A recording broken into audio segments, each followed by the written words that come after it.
stuck in a delayed project, or is redevelopment of your society taking too long? Are your society meetings not taking place in time? Confused? Are you confused between a will and a nomination? If you have any legal query regarding real estate, you've tuned into the right show. Hello and welcome to Magicbricks Now. You are watching Property Hotline. I'm Kavita Krishnan. We are answering legal queries today with Vinay Singh. Vinay is a legal and tax expert. Welcome to the show, Vinay. We have our first caller on the line. Mohan Pillai has dialed in from Mumbai. Mohan, how can we help you? Yes. See, I just want to ask you. See, I have two flats. I want to transfer one of the flats to in my son's name. Okay. Which is without receiving any consideration. That is like I am giving it as his share or as a gift to him. Okay. In this case, is there any stamp duty payable, and will I have any income tax implication? I am not receiving any money from him. Okay. So essentially you're gifting the property to your son and you want to know whether you'll have to pay tax in case of, whether you have to pay stamp duty and whether you have to pay any income tax. Vinay? Well, there's a lot of good news for you, Mr. Pillai.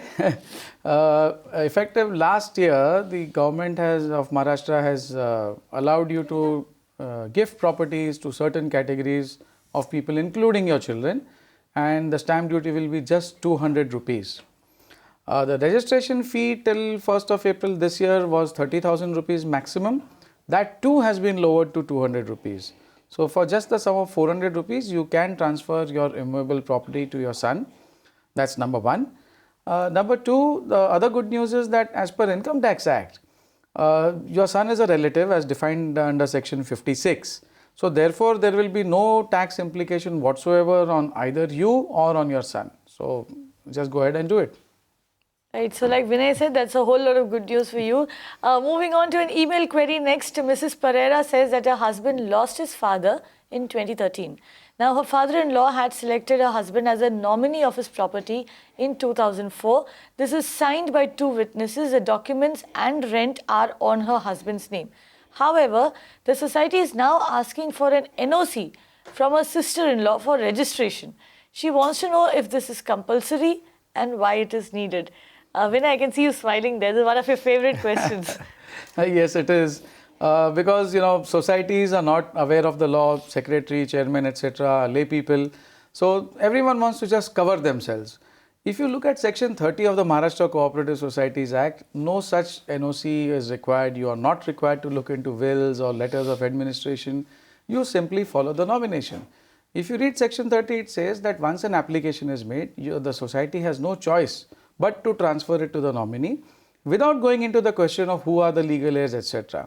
So all you would need to do is fill up the application in the relevant form, pay 100 rupees as your entrance fees.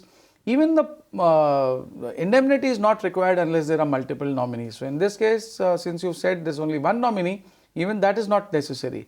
Just a simple declaration, which is of course mandatory, to say that you will use the flat for the purpose for which it is given to you. That is all that is required. So just these three things, and the flat should be transferred into your husband's name.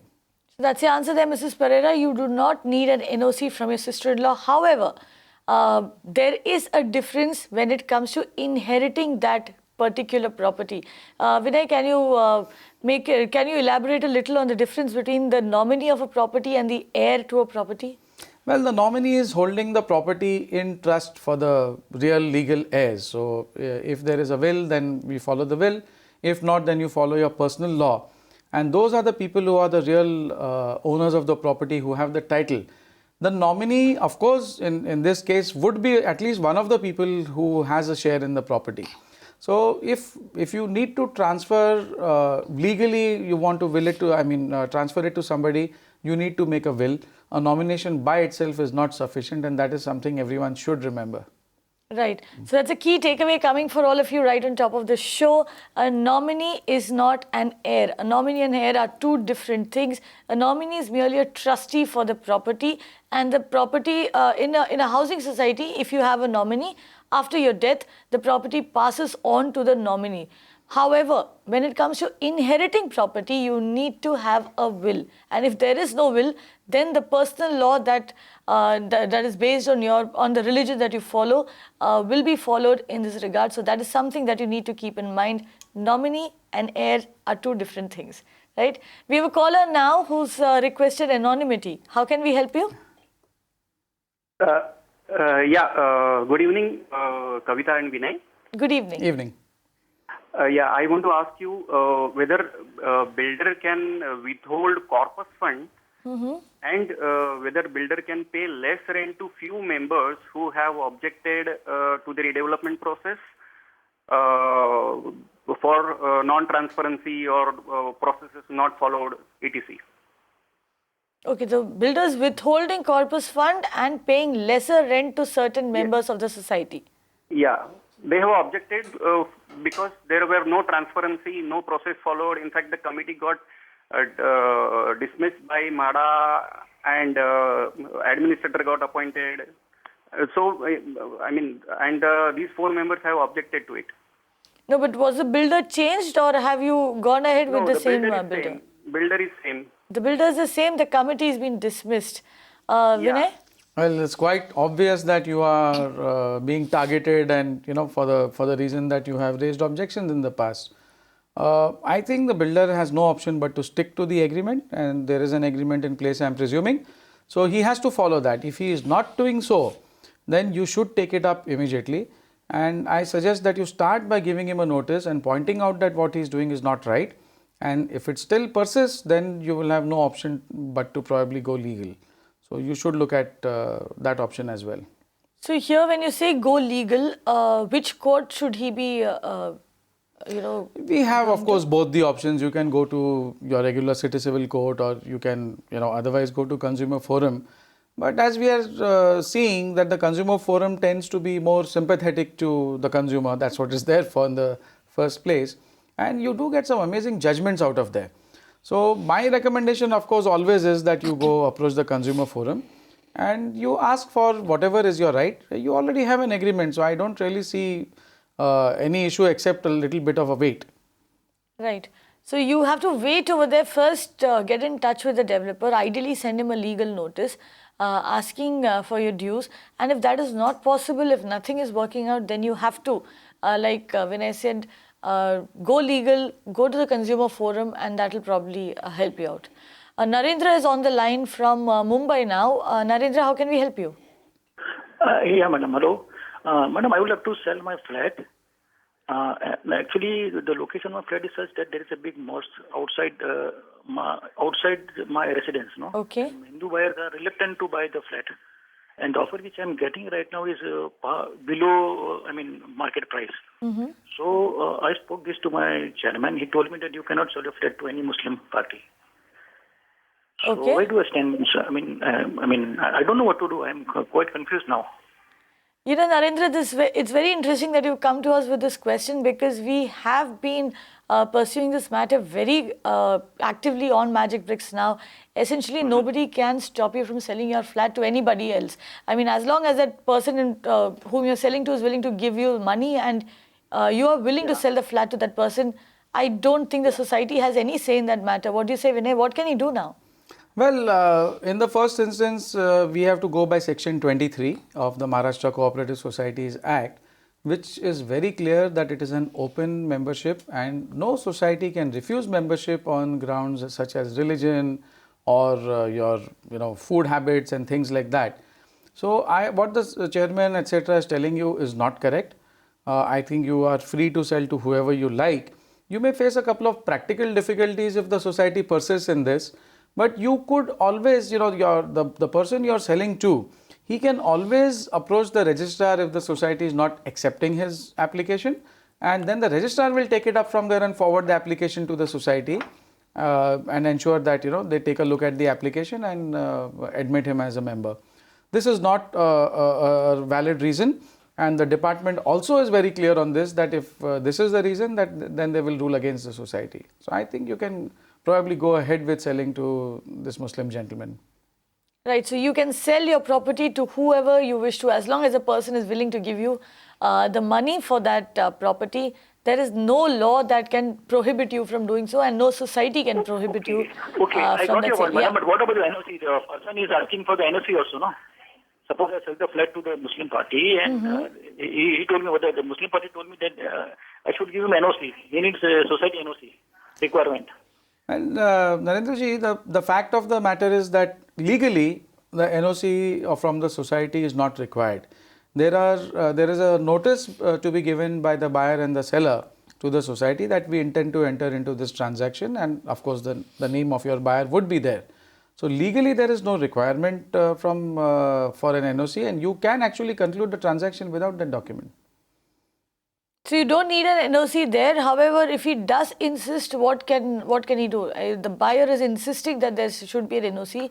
How does he get the society to give them the NOC then? Well, then the only option is to approach the registrar. If the society is refusing to give NOC or a no due certificate and things like that, and the buyer is insisting, then your only option is to go to the registrar, which would of course involve some time, because he will have to give a notice to the society, ask what they have to say, and then decide on the matter. So if your buyer is willing to wait, then definitely you can sort it out at the registrar's level. So Narendra, try talking to your society first. If nothing else works, then you have to go legal. You have to send them a notice, approach the registrar and ensure that justice is done. Because you, like I was saying earlier, you have a right to sell your property to whoever you want to. Nobody can stop you from doing that. Kripa Ram has dialed in from Chennai now. How can we help you? Madam, I bought 2 grounds, adjacent plot. Okay. One I registered. Vendor has registered in my wife's name. Other one, she is not registering, madam. Other one not registering. I have paid the full amount on the second plot also. And I'm not able to chase the vendor. She's not coming. I'm not able to chase the vendor. And the letters I sent to return. Some letters returned. And the parent document, that is in the name of the vendor. Plot, the name of the vendor, parent document is with me. Both the plots. Mr. Ram, if your TV is switched on, you'll need to turn it off. You'll need to mute it because that is causing a lot of disturbance. Can you do that for me? Hello. Yeah. Go on. So this is what I've gathered. Yeah. So this is what I've gathered. You bought 2 plots, I believe, 25 years ago, and you've paid for one, and then the vendor disappeared, right? The person sold you the property. Yeah. Oh. Okay. Okay, ma'am. Okay. Mr. Ram? Yes, madam. Okay, madam. Yeah. Go on. What should we do regarding the second plot, for which I have made the full payment, but no registration done? What should I do? How to proceed? Okay. So this was done 25 years ago. So a lot of time has passed, obviously. And the purchase has not been, the sale has not been registered over here. Vinay, what can they do now? Well, it is a difficult matter, but what can be done if he has evidence that there was this kind of a contract is approach the court and ask the court to, either if the person is traceable, then very nice, he can be forced to execute the relevant documents and register the agreement. If the person is not traceable, then he should ask the court to, pass an order in his favor saying that this property does belong to him because he has paid the consideration. But I think we'll first have to examine what kind of evidence he has, whether there was an agreement to sell or receipts for payment, etc. So based upon that, I think this can only be sorted out by the court. So Kriparam, do you have any documents which prove that you had actually paid money for these plots, or is there an agreement that you signed with the seller?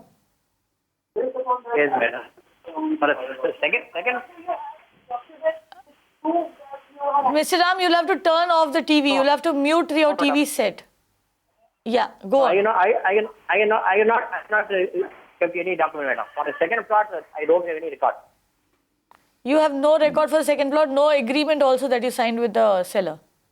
Nothing is there. For the Nothing. First plot, only first plot I'm having full record. Second one, no document at all. And letter I sent to the return. Is there any receipt that was given to you? Nothing at all? Nothing, no record, nothing. But she came to me once to make the registration.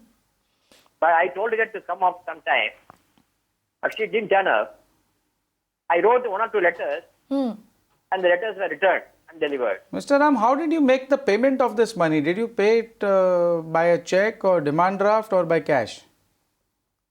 No, cash. Cash. Well, essentially what would happen, as far as I can see, is that first you will have to establish that there was some sort of a contract between you and that person. Sir, Now, if in the absence of documents and the absence of any proof of payment, both, I think your case is a little tough, but you can try your luck with the court. So you will have to go to court over there, Mr. Ram, and try to get whatever documentary proof you can, because also the sale was conducted 25 years ago, right? Moving on to a website query again, Rajat says that he owns the first and second floor of a residence in Friends Colony East in New Delhi. Now the ground floor has another owner. He wants to either redevelop his floors with the help of a builder or completely sell them off. Now he wants to know if redevelopment is possible by giving one floor to the builder. He also wants to know if roof rights have any value. Well, there are a couple of things that you already have a co-owner in that structure. So, if you are thinking of redevelopment by demolishing the existing structure, you cannot do it unless the other co-owner also consents to it. Coming to your roof rights, the whole question is whether the terrace is a common terrace or it is a private terrace. If it's a private terrace, then you have a right to own it. If it's a common terrace, and we do know that builders are selling common terraces there and calling them roof rights, then essentially that is not legal. So this is what you have to remember. If you are reconstructing, then perhaps you can ask your builder to create a private terrace and get that kind of a plan approved. Then it would be legal. Right. The other thing that Rajat is trying to figure out is whether he can sell part of the building. So Yes, he owns absolutely. 2 floors. Absolutely. If you are the owner of 2 floors and there is nothing stopping you from selling that in its entirety to anybody that you desire. But if you are trying to do redevelopment, then you will need permission from your co-owner. So Rajat, essentially if you want to break down the building and create a new structure, you cannot obviously build on the ground floor. You have to take that owner into confidence and do it along with him, take him along with you when you're redeveloping it. But if you're trying to sell it, you can go ahead. And yes, you only have any roof rights if you've got a private terrace. If it's common terrace, you don't have any rights over that. So even if you've paid money, Vinay, you don't have rights over that? Absolutely not. It's not legal to sell a common terrace. Okay. Email query now.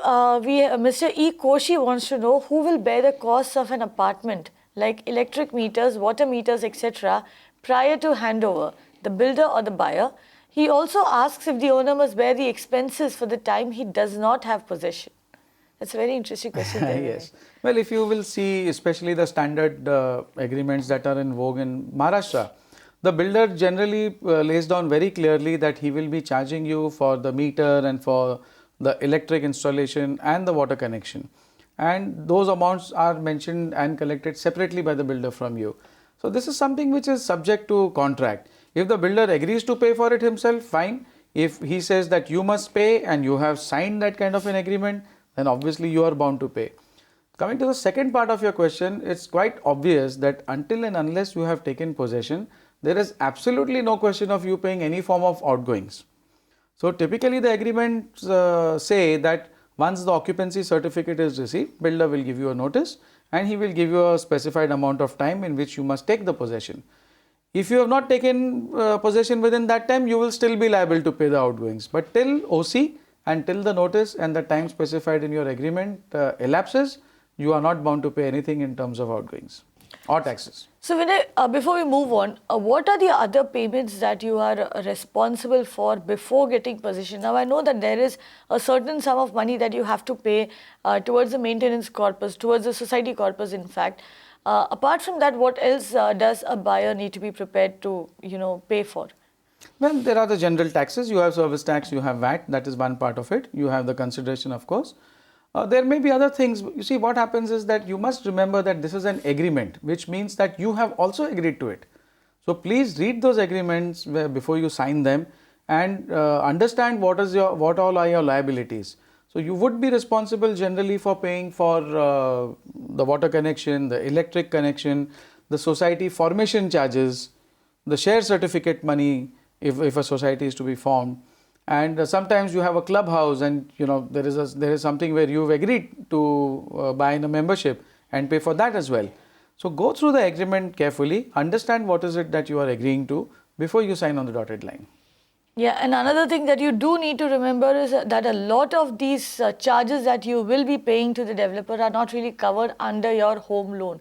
Your home loan just covers the actual amount that you're buying the property for. So your stamp duty, registration, the maintenance, corpus, etc. These are things that you need to be prepared for. These are essentially out of the pocket expenses that you need to be prepared for and need to keep money. You need to set money aside for before you actually go out and sign on the dotted line to buy property. So there is much more than that initial deposit, the 20% deposit that you have to give.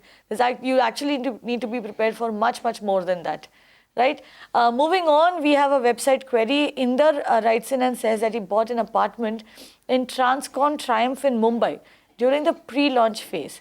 Now, this building is still under construction. The apartment cost 1.8 crore. He paid 80 lakh rupees with his own money and took a home loan for 1 crore rupees. Now, the loan was approved, but the builder refused to make a sale agreement and register it. Now, the builder says that the sale agreement will be made in January or February 2017. Inder obviously didn't agree to it and decided to cancel the booking. There is no builder buy agreement. The builder has told Inder he'll deduct TDS unlawfully and pay it when he sells the flat to another buyer. Now, Inder has paid this entire amount by check. What can he do? And that's a huge sum. He's paid 80 lakh rupees by check to this builder who's not willing to sign an agreement.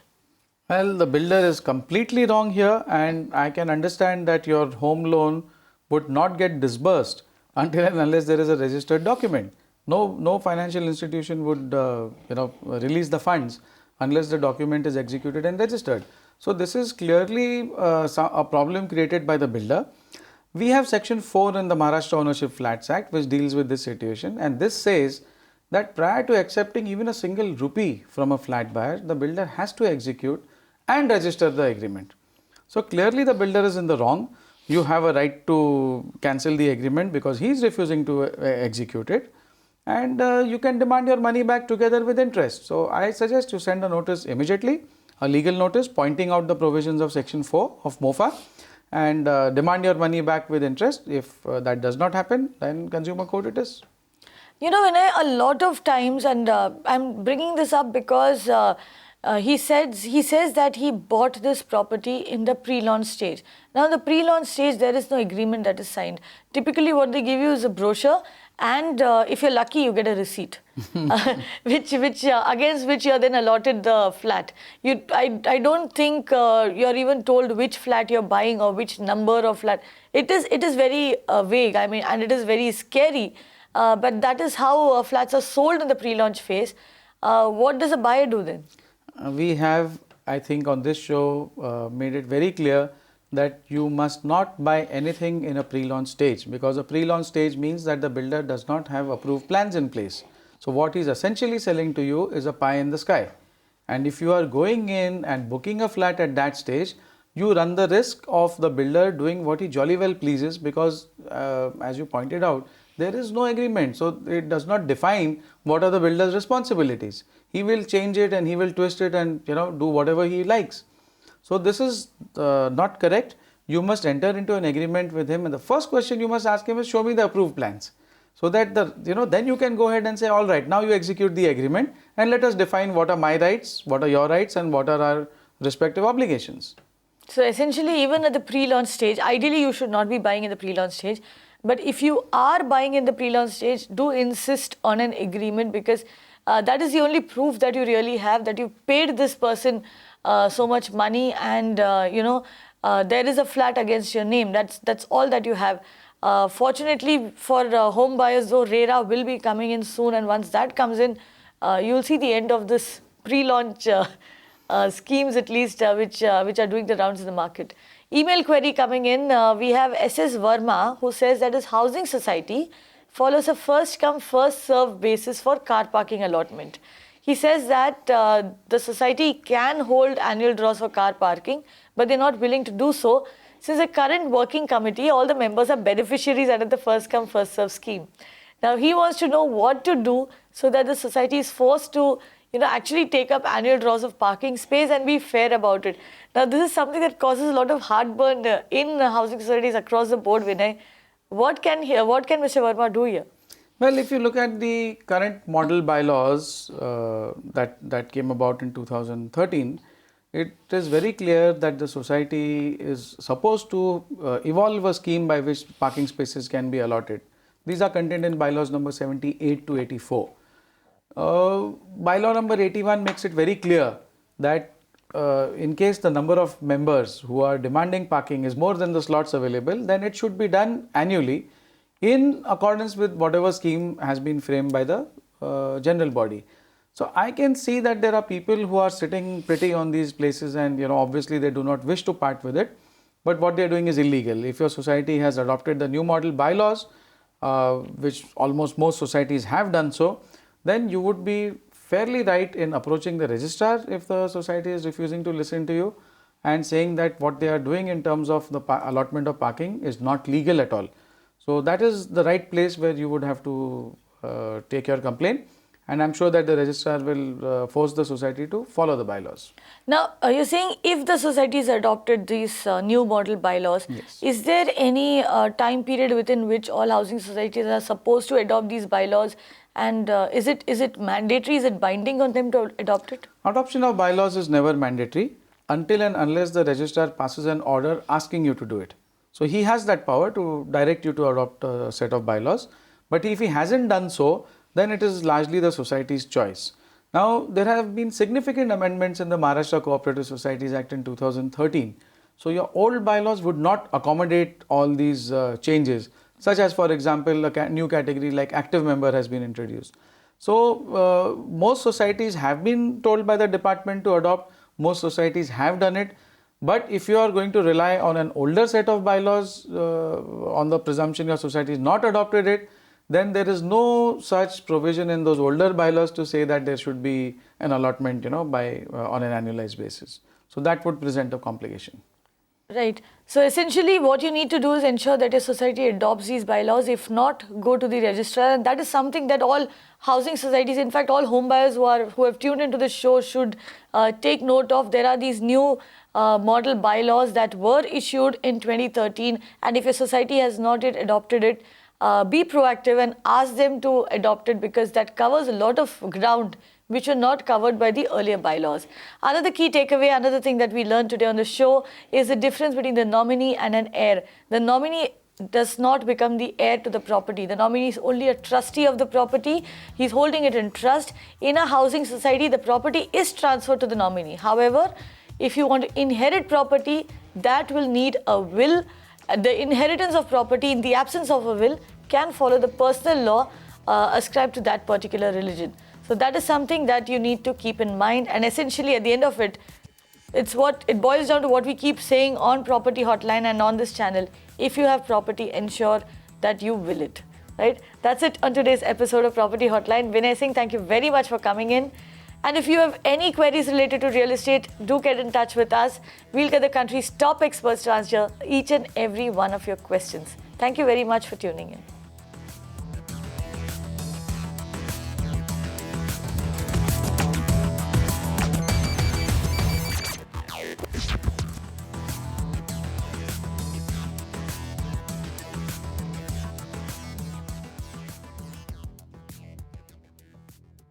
You can watch live TV on our website mpnow.in. Find us on Facebook at facebook.com/Magicbricks Now. And don't forget to click the like button. You can also follow us on Twitter at Magicbricks Now. To stay updated with all our programming, hit the subscribe button on our YouTube channel by logging on to youtube.com/Magicbricks Now.